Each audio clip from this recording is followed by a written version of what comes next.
Un test réussi pour le nouveau sélectionneur Lucas Alcaraz, qui remporte sa première victoire avec les Verts en match officiel. Et les coéquipiers de Mahrez qui ont dominé leur vis-à-vis en première mi-temps, en inscrivant d'ailleurs un but à la 23e minute de jeu par le biais de Henné, ont montré un tout autre visage en seconde mi-temps, laissant l'initiative à leurs adversaires.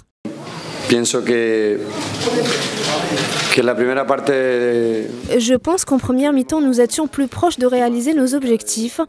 Nous sommes en fin de saison et c'est un peu compliqué pour les joueurs qui ont accumulé plusieurs matchs. Le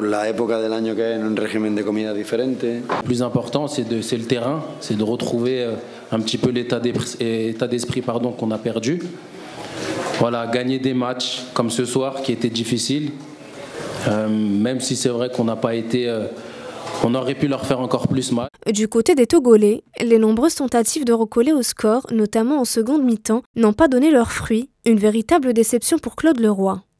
On a eu une première demi-heure de qualité, mais face à une équipe d'Algérie qui trouvait des angles de passe, qui travaillait son jeu à 3 avec des zonages de Brahimi pour Goulam, avec Ben Taleb qui venait s'intercaler entre les deux. Donc, on a pris un but sur une petite erreur de jeunesse dans placement-déplacement. Une victoire d'1-0 qui permet donc aux Verts de prendre la tête du groupe D en compagnie du Bénin. Mais ce n'est pas encore fini puisque le 11 national affronte le 23 mars prochain la Gambie en déplacement.